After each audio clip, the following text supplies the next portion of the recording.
Hej, jeg hedder Mathis. Hej og velkommen til Dynaudio Unheard. Mit navn er Christoffer, og jeg er jeres vært.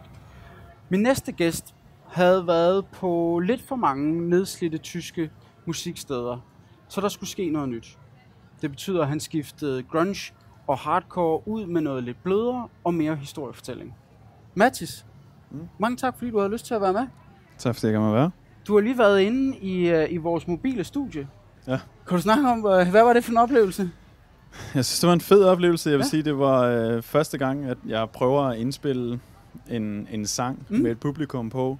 Og jeg kender jo det selv, når vi har været i studiet, og vi har lavet en ny sang, eller en ny, hvad det kan være. Og så inviterer man typisk sådan venner, og kærester, og alle mulige kommer over med i studiet, og så lytter de, og så spiller man det for dem, og så sidder man der spændt og venter på, hvad de synes, du ved, ikke? Og det er sjovt, det er sådan, når man altid afspiller en sang, som man har lavet for nogen, altså når man godt ved, at der er nogen, der sidder og lytter med, så er det som om, man også selv helt automatisk lytter mere objektivt til det, man laver. Og jeg synes, det var lidt den samme fornemmelse, jeg fik her i studiet, at når vi spillede det for folk, som sad herude og lyttede med, at det var som om, man helt automatisk selv tænkte lidt mere objektivt og lidt mere kritisk over den måde, man nu lige spillede det på, eller sang det på, eller om det nu skulle være den melodi eller kort og sådan noget. Så på den måde synes jeg, det var en rigtig fed oplevelse. Jeg kunne forestille mig, at det ville også være en rigtig god og konstruktiv oplevelse i længden. Altid at lave musikken sådan, fordi det var en meget mere sådan ærlig proces på en eller anden måde, i stedet for at man sidder og drømmer sig selv væk i sit eget univers. Men jeg sad herude og kiggede ind, og jeg kunne også se, at der var jo meget dialog frem og tilbage derinde, og det var der noget, du snakkede om det her med, at man kigger lidt mere objektivt på musikken. Var der noget nyt, der faldt der ind, mens I var derinde? Eller arbejdede bare hårdt på nummeret? Jeg vil sige, noget af det første, der faldt mig ind, det var, at jeg satte mig ligesom ned, og så spillede jeg havde sådan en sang, som jeg havde skrevet, som jeg gerne ville ligesom finde ud af, hvordan vi skulle indspille, og hvordan vi kunne på en eller anden måde få udgivet. Og da jeg satte mig ned og spillede det, og havde spillet det nogle gange, tænkte jeg sådan, okay, det er måske... Det kan godt være, at jeg spiller det her lidt for langsomt, du ved, fordi man får lige så snart der er folk på, så vil man helt automatisk også gerne have, at der er sådan lidt mere energi på, og folk ligesom kan sidde og mærke musikken, i stedet for at bare høre det på en eller anden måde. Ikke? Så allerede der tænker jeg, okay, den skal lidt op i tempo, der skal være lidt mere krop og lidt mere energi i det, for ligesom at få det til at fungere. Nu sagde jeg i min introduktion det her med, at du har jo lavet musik tidligere under et andet navn, hvor det var lidt mere over i noget grunge, noget hardcore. Og så er du så skiftet over til, hvad jeg læste mig frem til, du kalder Viking Soul. Ja, Viking Soul. Ja. Hvordan er det som kunstner at lave den transition? Altså for mig har det været en helt naturlig ting.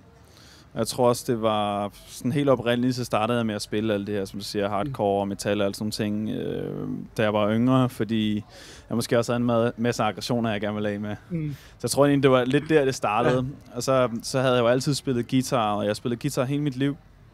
Og så nåede jeg ligesom til et punkt, hvor jeg havde gjort det så meget, at jeg trængte til at blive udfordret på en ny måde.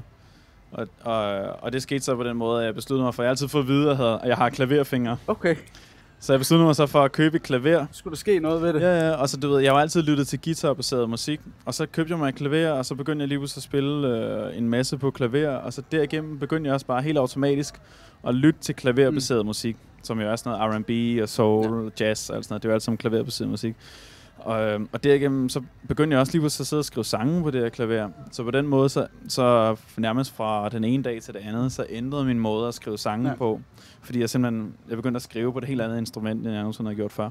Det lyder meget som om, at det var en meget pludselig beslutning klaveret, men derfra så meget naturlig progression. Ja, altså det var selvfølgelig over en periode, så købte jeg et klaver, som jeg sad stående derhjemme, og så spillede jeg jo stadig på guitaren en gang imellem, men der var også bare noget fedt over, fordi når du lærer et helt nyt instrument at kende, når du børn helt nyt, så rykker du det også rigtig hurtigt på relativt kort tid. Så det var bare lidt sjovere at spille på et instrument, hvor jeg hele tiden kunne lære noget nyt, og hele tiden udvikle mig frem for guitaren, hvor jeg jo ligesom havde lært alt, hvad der var at lære. Ikke? Så på den måde, selvfølgelig var det ikke fra den ene dag til den anden, men det var sådan en rimelig kort proces, og så derigennem så besluttede jeg mig Jamen for ligesom at lære at spille det til fulde og begynde, så min musiksmag ændrer sig lidt, og det ændrede sig bare til at blive sådan mere mainstream, og til at blive noget musik, som måske var lidt mere, handlede lidt mere om følelser, og handlede lidt mere om en historie, og om en god melodi, frem for ren energi, og skrig, og sved og tårer, som punk og hardcore og sådan noget. Og de er jo så, altså så for mig at se, uden at være musiker, uden at vide, hvor hurtigt det går i den her industri, så er det jo også virker til dit valg, der er jo sket meget efter det, ikke? Altså, det var sidste år, du havde en sang, der var P3's Uundgåelige. Og hvordan føles det at have lavet den beslutning at skifte, og så egentlig begynde at rigtig få fat? Ja, det er jo en fed følelse, jeg vil sige, fordi det har jo også altid været... Jeg har altid synes det var sjovt at spille smadderrock og sådan noget, ikke? Men det har jo også altid været min drøm, og i sidste ende har jeg altid bare elsket at spille musik. Så det har også altid været min drøm at kunne få lov til at spille nogle steder, hvor der rent faktisk kom mange mennesker, og kunne få lov til at spille nogle steder, hvor man fik noget lækkert at spise backstage og sådan nogle ting.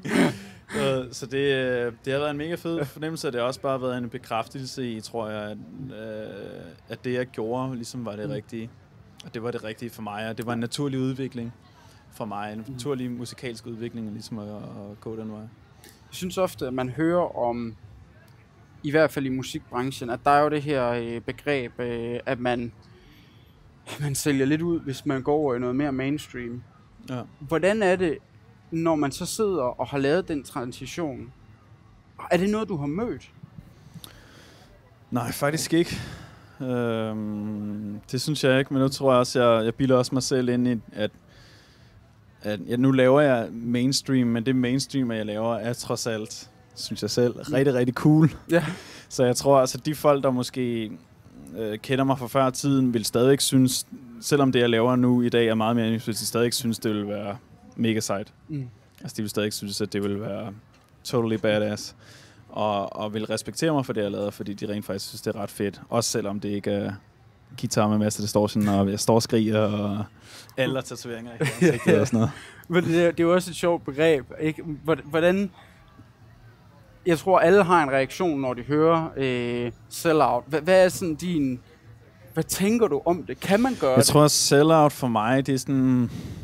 Folk kan gøre, hvad de vil. I min verden, så vil man aldrig være en sell-out, så længe man bare er tro mod sig selv. Jeg synes, det at være en sell-out, det er, når man begynder ikke længere at være tro mod sig selv. Når man begynder at lave musik, bare fordi andre mennesker synes, det er det, man skal lave. Eller gå i noget bestemt tøj, fordi at andre mennesker synes, det er det, man skal gå i. Jeg synes først, det er der, man er sell-out. Det er, når man ikke længere er tro mod sig selv, faktisk.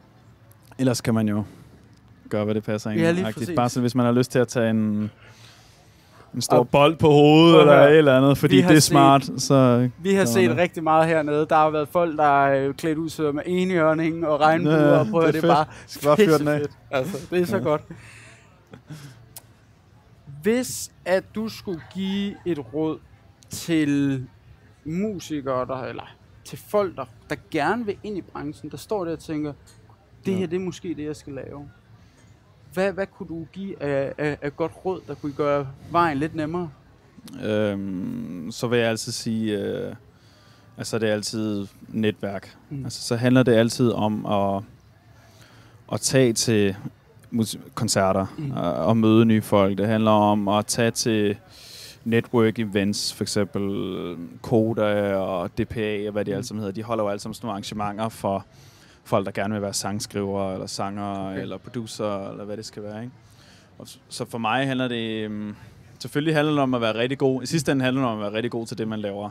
Altså, uden det, så kommer du ikke nogen vej. Hvis du er en helt fantastisk sanger, eller en helt fantastisk producer, jamen, så skal du nok finde din vej lige meget hvad.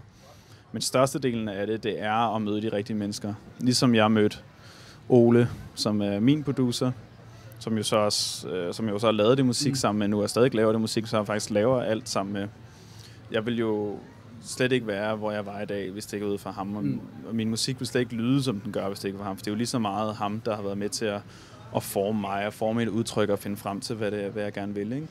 Så det handler jo meget om at netværke og møde de rigtige mennesker, og netop at møde lige præcis den sparringspartner, eller producer, eller eller trommeslager, guitarist, hvis det skal være et band, eller hvad det er, som er de helt rigtige for dig. For det er lige så snart du gør det, så er jeg overbevist om, at det bare, at alt ligesom går op i en højere enhed, og det er bare exceller til universet, ja. Rigtig mange tak, fordi du har lyst til at være med, Mathias. Og tak for dit råd til de unge artister. Hvis I er på Smukfest, så kom ned på Stjernescenen i morgen og hør noget fed musik. Klokken 21.30. Klokken 21.30. Tak fordi I så med.